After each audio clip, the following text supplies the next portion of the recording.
இந்த வீடு தானா?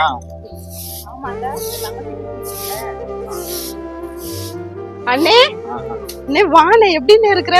எவ்வளவு நாள் ஆச்சு உன்னை பார்த்து. அண்ணி நல்லா இருக்கீங்களா? வாங்க அண்ணே. ஐயோ, நான் அவர் வந்தவளை இங்கேயே நிக்க வச்சு பேசிட்டு இருக்கேன். வாங்க உள்ள வாங்க.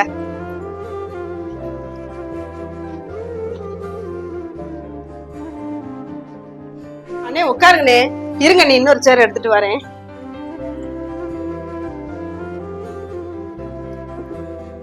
இதாங்க நீ உட்காருங்க.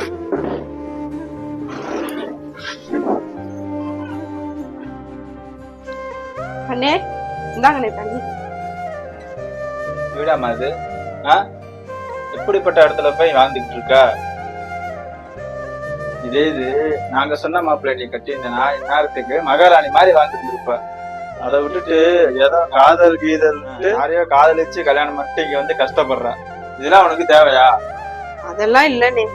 அண்ணே இருங்கண்ணே, சாப்பாடு ரெடி ஆயிடுச்சு, சாப்பாடு வச்சுட்டு வரேன், சாப்பிடுங்க. இல்லம்மா அதெல்லாம் ஒண்ணும் வேணாம், இருக்கட்டும். பத்திரிக்கை எடுமா. பிள்ளைங்களுக்கு காது குத்து வச்சிருக்கோமா, அதான் உன்னை பார்த்து பத்திரிக்கை வச்சுட்டு போலான்னு வந்தோம். வீட்டுல எல்லாரும் கண்டிப்பா வந்துருங்க. அப்படியா? சரிம்மா, விசேஷத்துக்கு மாட்டாம வந்துருமா. சரிங்க அண்ணே. இருங்கண்ணே, இப்ப உங்க மாப்பிள்ள வந்துருவாருண்ணே. நீங்க இருந்து அவரை நேர்ல பார்த்து பத்திரிக்கை வச்சு ஒரு வார்த்தை சொல்லிருங்கண்ணே. மாப்பிள்ளையா? யாரு மாப்பிள்ள? ஏதோ என் கூட பிறந்த பாவத்துக்காக, அதுவும் அம்மா அப்பா சொன்னதுக்காக உனக்கு மட்டும் பத்திரிக்கைக்கு வந்தேன். அண்ணே போது நிறுத்துனே. என்ன விட்டா ரொம்ப ஓவரா பேசிட்டே போற. எனக்கு கல்யாணம் ஆகி 8 வருஷம் ஆச்சு. இந்த 8 வருஷத்துல ஒரு தடவைனாலும் நான் கோவம் சண்டைன்னு உங்க வீட்டுக்கு வந்திருக்கேனா? வந்தது கிடையாது. ஏன்னா அவர் என்னை அந்த அளவுக்கு நல்லா பாத்துக்கிறாரு.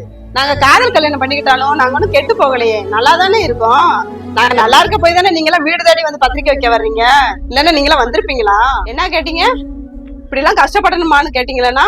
ஆமா, நாங்க கஷ்டப்பட்டாலும் யாருகிட்டயும் போய் 10 பைசா குடுன்னு போய் நின்னது இல்லையே. அன்னைக்கு நம்ம அம்மாவுக்கு ரொம்ப முடியாம உயிருக்கு போராடிக்கிட்டு இருந்தப்போ யார் பார்த்தது?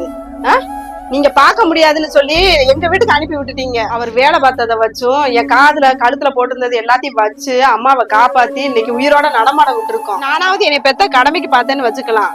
ஆனா என் புருஷன் அப்படியெல்லாம் பாக்கணும்னு அவருக்கு என்ன அவசியம்? அவரு பெத்த தாய் தகப்பனுக்கு மேல அவங்கள வச்சு பார்த்தாரு தெரியுமா? அப்படியேப்பட்ட மனுஷனை போய் இந்த விசேஷத்துக்கு வரக்கூடாதுன்னு சொல்றீங்க? இங்க பாருனே, கஷ்டமா நஷ்டமா எனக்கு எல்லாமே என் வீட்டுக்காரு தான். உனக்கு வேணா அவர் வேண்டாதவரா இருக்கலாம், ஆனா எனக்கு எல்லாமே அவர் தான் எனக்கு முக்கியம். அவருக்கு மரியாதை இல்லாத இடத்துல நான் மட்டும் வருவேன்னு நீங்க எப்படி எதிர்பார்த்தீங்க? இந்தாங்கண்ணே குடிங்க. இதை வேஸ்ட் பண்ணாம வேற யாருக்காவது போய் கொடுங்க. நீங்க முதல்ல இங்க இருந்து கிளம்புங்க.